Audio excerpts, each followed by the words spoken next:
All right, happy Friday. Welcome to Marty's Minute. Exciting stuff to talk about this week. It's always fun to talk about hypotheticals. And so I'd like to talk about a hypothetical with you, which is if the Chiefs win. We've gotten some interesting feedback about April 1st potentially being a makeup day. And why would I look at that or even consider that because people have made plans already? Um, I appreciate that feedback because it makes us think about what is possible or not possible. As always, for me as superintendent, it is very important that we have student contact time. We have students in our classrooms and that learning occurs. We talked about this around snow days as well.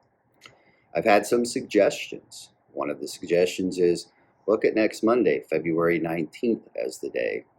Short notice on that one. Why did you consider April 1st? Because this was the first time that has been added to the calendar, was this year, from my understanding. I don't have all the historical perspective, but that's it.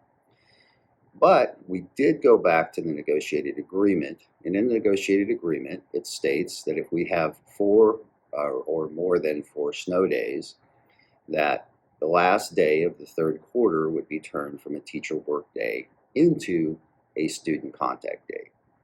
And so as we consider that and look at that, I guess it comes down to how do you define snow days?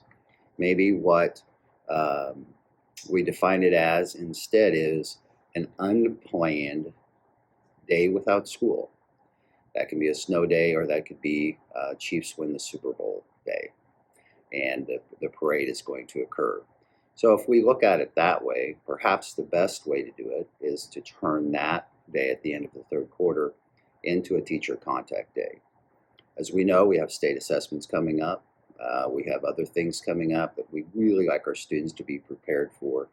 And so those additional days or contact hours that we have can make a huge difference for us.